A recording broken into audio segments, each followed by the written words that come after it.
Welcome, everyone, to Family Talk. It's a ministry of the James Dobson Family Institute, supported by listeners just like you. I'm Dr. James Dobson, and I'm thrilled that you've joined us.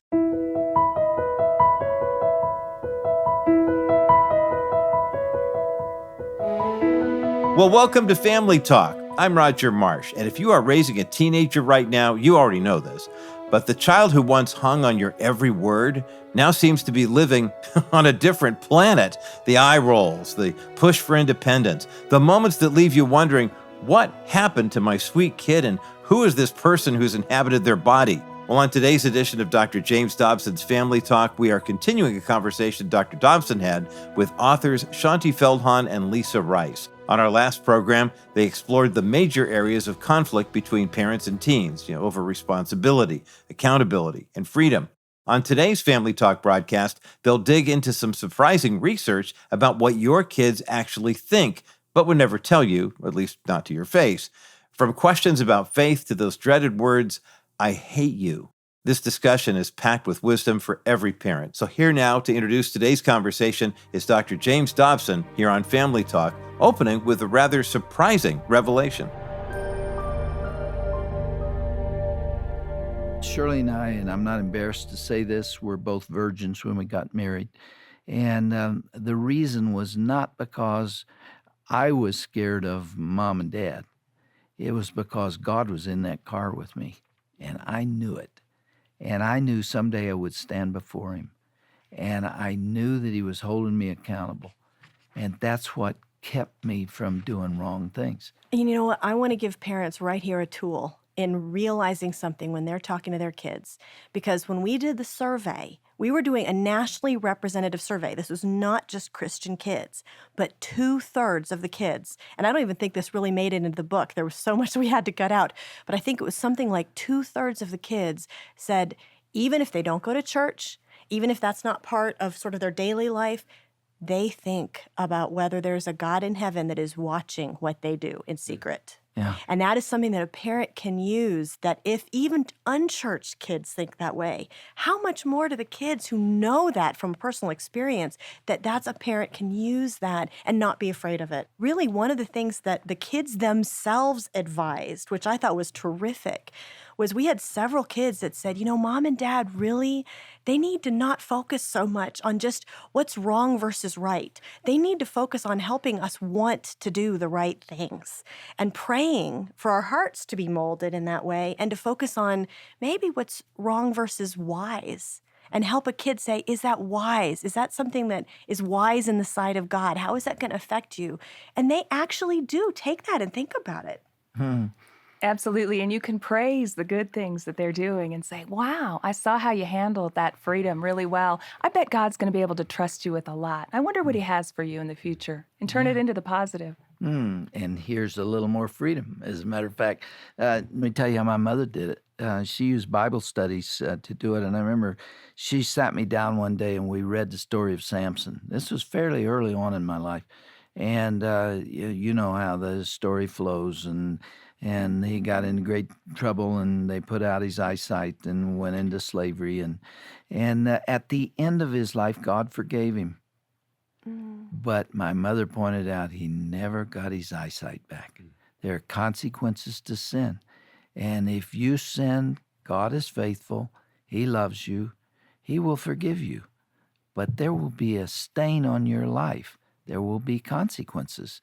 And there always are those consequences. And you can save yourself a lot of pain and maybe the loss of something very dear to you by not getting into that difficulty in the first place. And that's where, believe it or not, that's where the kids basically said they needed a little extra help from mom and dad to think that through. Because, and you know this better than anyone, doctor, but what we found in the research is that actually the kids' brains, the part of their brains that processes consequences, it's not there yet. Late in developing. That's one question I want to ask the Lord. Why did you put all of this sexual awakening in a body with a brain that's not quite finished? I mean, I was really fascinated. The frontal lobe isn't fully developed. The frontal lobe is what allows them to think through the consequences. Yeah. And so because of that, their brains automatically rely on the centers that are more emotion driven. An impulse. And so Yeah. basically means they just give into these impulses and you think, what were you thinking? And they Yeah. really, they told us, honestly. I mean, they sat at Starbucks or stopped them in a mall and they looked us in the eye and they basically said, okay, I know that was sort of a stupid move. And I basically need my mom and dad to help me think through where I went wrong rather than just getting mad and grounding me for the rest of my life. I didn't get it. What thinking adult would get into a car driven by a 16-year-old half-drunk teenager? I mean, that's not smart. Yet kids will do that, Yeah. and tear down the road out of control. 15 years later, they wouldn't think of doing that. I mean, the kids, they go between these things of being very unself-aware, like, jumping immediately to some impulsive, stupid thing, and being very actually aware of it later. Okay, that was really dumb. And basically saying, this is where they need mom and dad. This is one of the things, honestly, that was another huge surprise in the research, is that we think our kids are constantly basically just wanting to yank that kite string out of our hands and just wanting us to let go. You know what? It isn't true. We actually asked the kid which type of parent they'd prefer. Would you rather have a parent that basically lets you go and do whatever you want to do and doesn't really hold you to the rules and doesn't stay on top of your homework? Or would you rather have a parent who does stay on top of you and does stay on top of your homework and who you're with and all of that? You know what?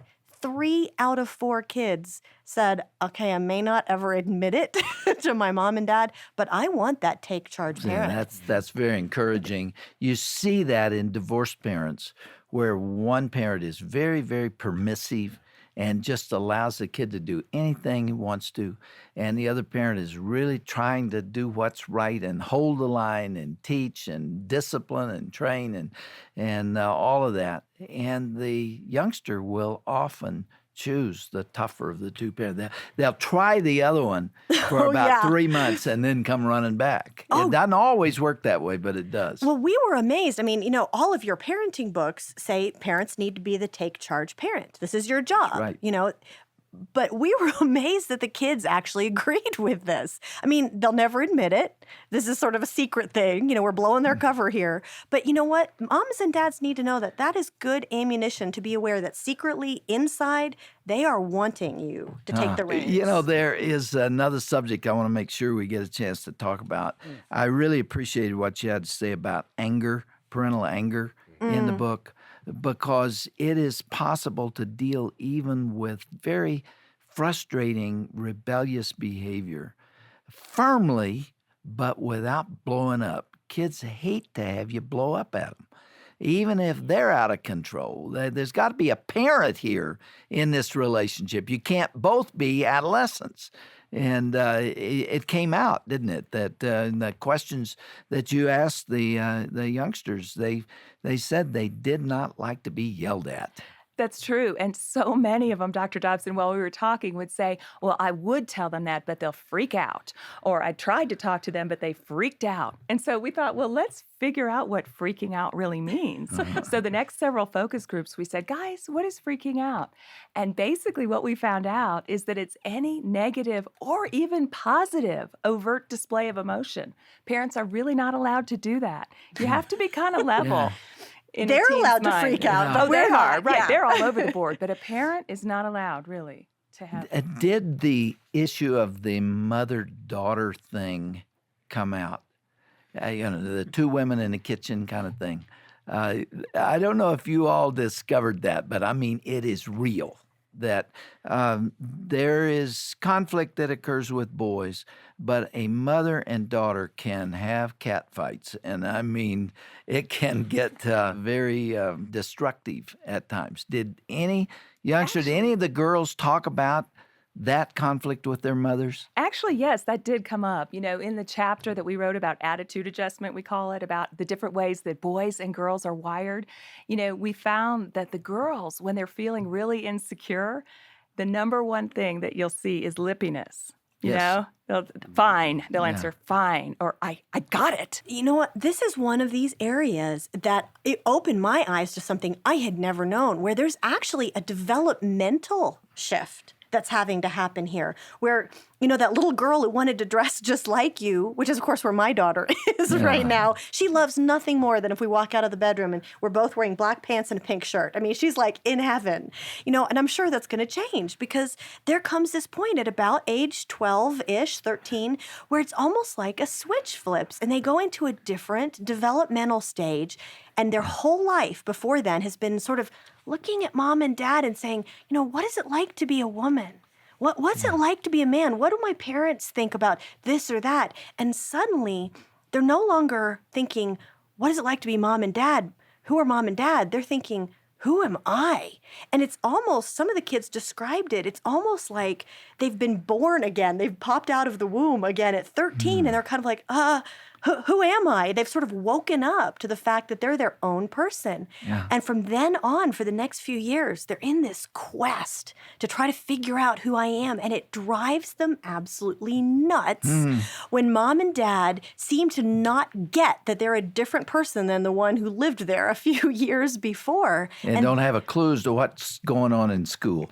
When I taught school, I was only 24, 25 years of age. I'd allow the kids to hang around after school, and that's where they did the talking to me. And I'd be grading papers or whatever, and they would come in, and they would just long for my attention and for me to say, you know what, you're really a very bright person. Has anybody ever told you that? Anybody ever told you that you got a great future ahead? You know, you start talking that way, and kids, Oh, they like They that. lap it just up. open They're up. so thirsty Yeah. for that. You know, one of the areas here, though, that I really want parents to hear, especially if they're Christian parents and they are trying to pour that in, because I imagine many of your listeners are trying to pour that into their kids. One of the things that we found that was so important about this identity seeking phase, though, is that sometimes those same kids are going to act like they're pulling away, and they're going to say, I don't know that I want to go to church with you anymore. You know, they're going to do and say those things that a parent who's been trying to pour all of that will kind of panic and say, you know, you've heard this your whole life. How can you be questioning this? And what we found out from the kids is it's almost like the way we describe it is, you know your kid has to build their own identity, right? Every parent knows that. But what we kind of think that means is that they're starting from scratch. You know what? They're not starting from scratch. They are starting from you. You know, the identity you have built into them, how they've watched you, is the only identity they've ever known, right? But what that means is if they are going to build their own, it is like they have to pull back a little bit. The way we describe it, it's almost like building a building. You've built a building. They have to now take every building block out, hold it up to the light, and kind of say, you know, I've heard this my whole life. I know this is who mom and dad are, but is it who I am? And that process will kind of be scary for mom and dad because it can look like rejection. Well, but you're right. but what we found that was so interesting is that if mom and dad will let them do that and actually walk the road with them instead of kind of flipping out, you know, about it, the kid will bring those questions to them more and more. Mom and dad will be more and more part of the process. And then I think it was something like 90% of the kids said that they'll be so much more likely to having that be part of their own Yes. building later. Yeah, and they have to make it their own. But there's a period of time where everything you think you've planted has died in the ground. You know, all of these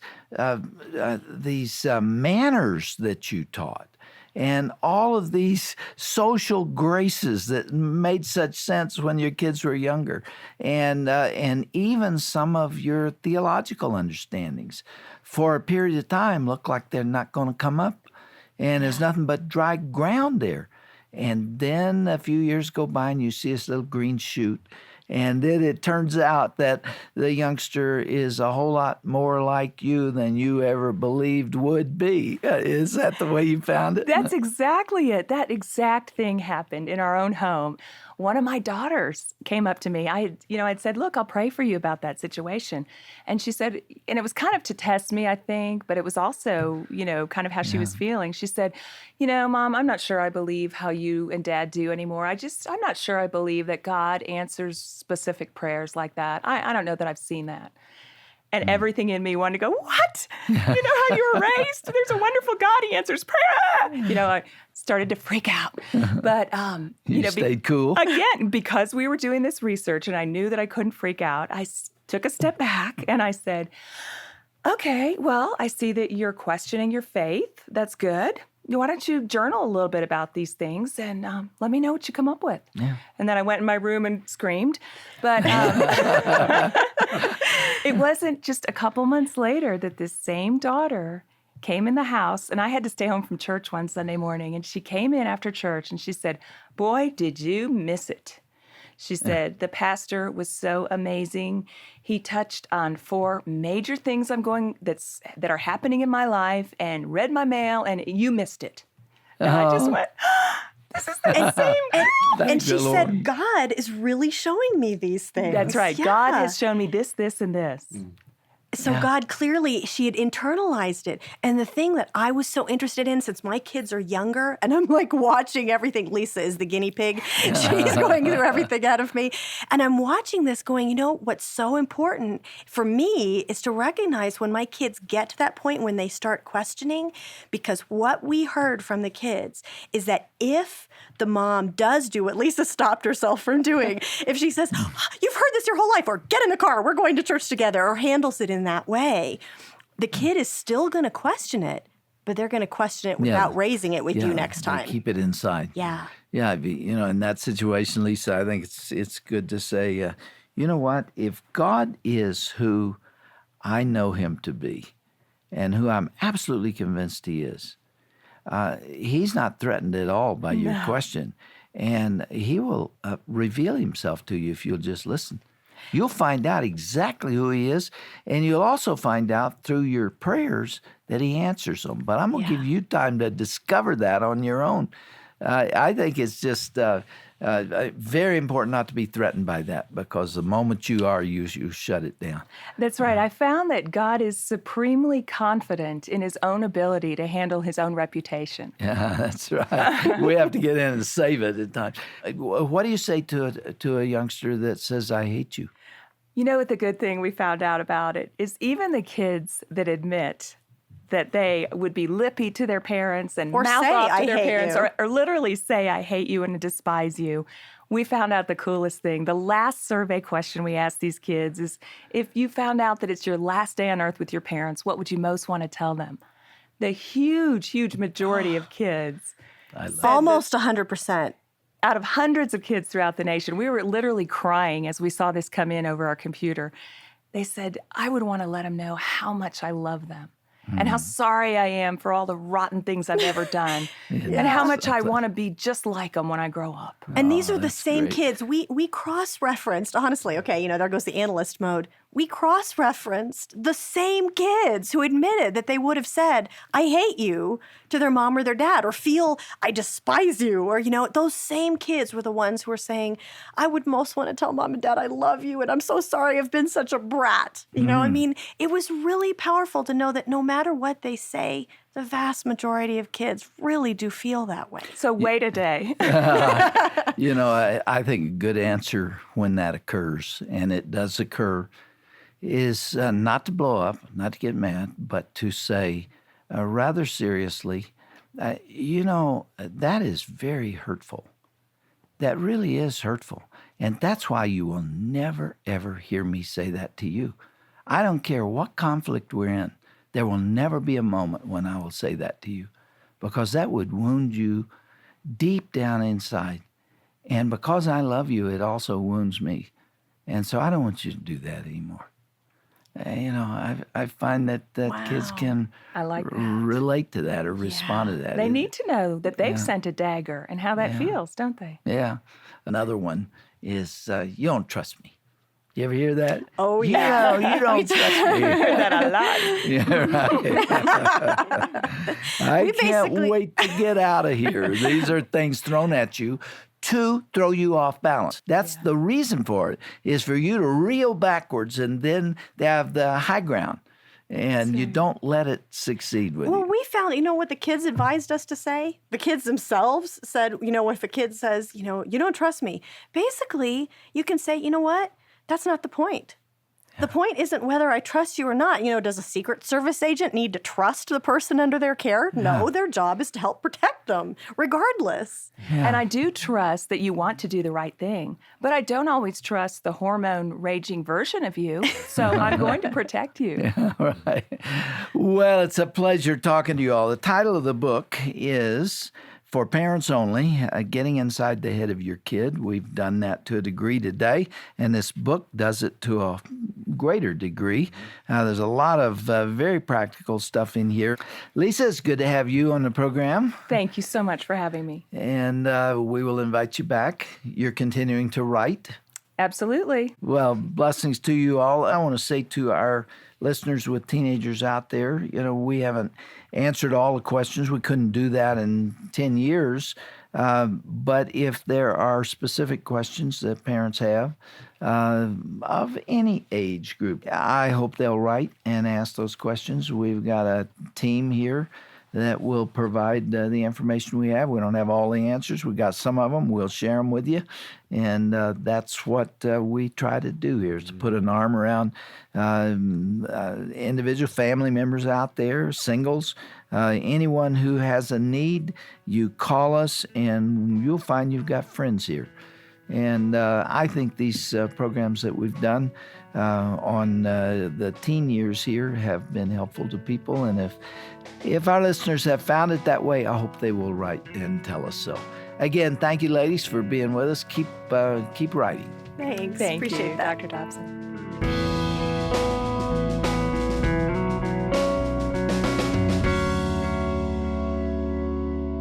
If you're in the thick of the teen years right now, I hope you heard Dr. Dobson's heart at the end of today's conversation.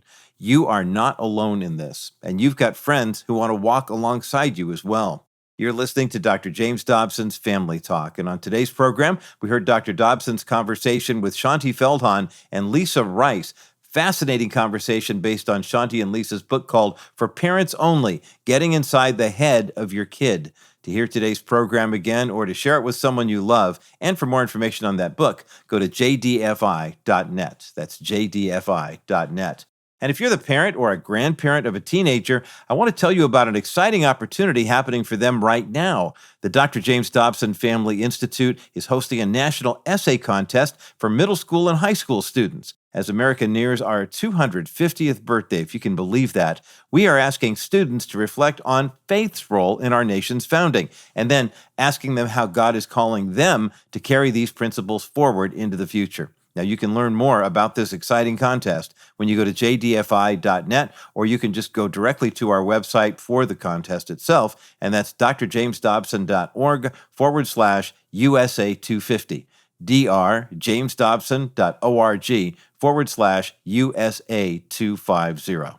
Well, I want to take a moment here at the close of our broadcast to offer a word of encouragement and thanks for those of you who count on this ministry for encouragement and truth. Every resource you rely on from the Dr. James Dobson Family Institute exists because families like yours believe this work matters. Your generosity helps us promote and defend the institution of the family. It introduces people to the gospel of Jesus Christ and stands for the sanctity of human life and religious freedom in an increasingly hostile culture. Now, those aren't just words on a page. That is the Christ-centered mission of the James Dobson Family Institute, and it drives everything we do as we continue the legacy Dr. Dobson established those many years ago. Now, we need your partnership to help us keep going, and if this program has been a source of wisdom and encouragement for you and your family, we invite you to step up and step forward with a gift today.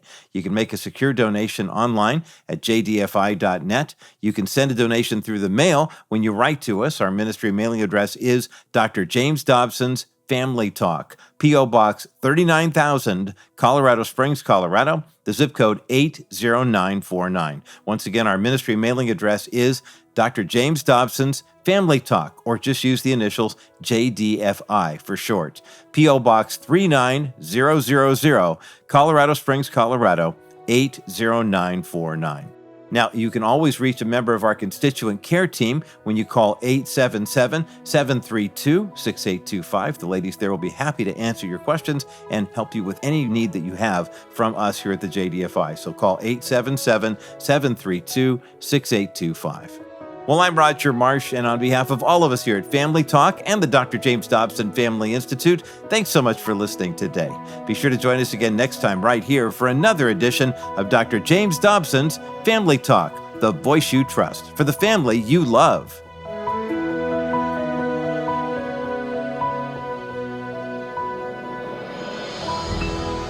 This has been a presentation of the Dr. James Dobson Family Institute. Hi, this is Roger Marsh. In our digital age, technology can both connect us and challenge us. That's why the Dr. James Dobson Family Institute is here to help you navigate those complex times with wisdom from God's Word. When you're feeling overwhelmed by parenting challenges or seeking biblical guidance for your marriage, our resources provide the practical help you need right when you need it most. Through our daily broadcasts, timeless books, and digital resources, we're here with you every step of the way. Thank you so much for partnering with us. Together, we're building a legacy of faith, family, and freedom that will endure for generations to come.